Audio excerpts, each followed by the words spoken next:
எப்படி பிள்ளைகளை அழிக்கலாம், எப்படி கர்த்தர் கொடுத்த நிலங்களை, இப்பேற்பட்ட ஆசீர்வாதங்களை அழிக்கலாம் என்பது பிசாசனுடைய திட்டங்கள். உலகத்தில் 2 சக்தி இருக்கிறது. ஒன்று கொடுக்கிற சக்தி, இன்னொன்று எடுக்கிற சக்தி. 2ஐயும் ஒன்றோடு ஒன்று முடிச்சு போட்டு என்ன பண்ணக்கூடாது, பார்க்கவே கூடாது, இல்லையா?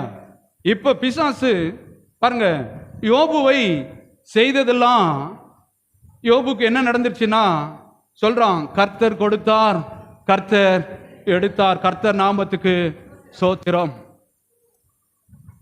பயத்துல சொல்றான், ஒரு நாள்ல கொடுத்தாரு, வாழ வச்சாரு, திடீர்னு பிடிக்கலன்னு உடனே என்ன பண்ணிட்டாரு, எடுத்துட்டாரு. உன் மனதிலே இருந்து குழப்பம், பிரச்சனை, அழிவுக்கு காரணம் இதுதான்.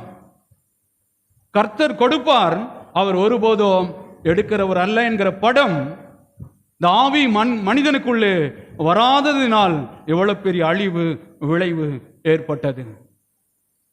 பிசாசுக்கும் தேவனுக்கும் சம்பந்தமே இல்லை.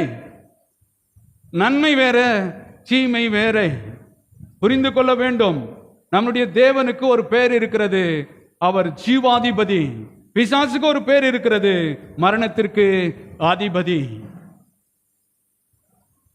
எங்கேயாவது ஒரு குடும்பத்தில் ஒரு குழப்பங்கள் ஏற்படுகிறதா, ஒரு சரீரத்தில் தீராத வியாதிகள் நடைபெறுகிறதா, அதுக்கு பின்பாக தேவன் இல்லை, அதற்கு பின்பாக சாத்தான் இருக்கிறான் என்பதை நம்முடைய ஆவியின் மனிதன் புரிந்து கொள்ள வேண்டும். அதான்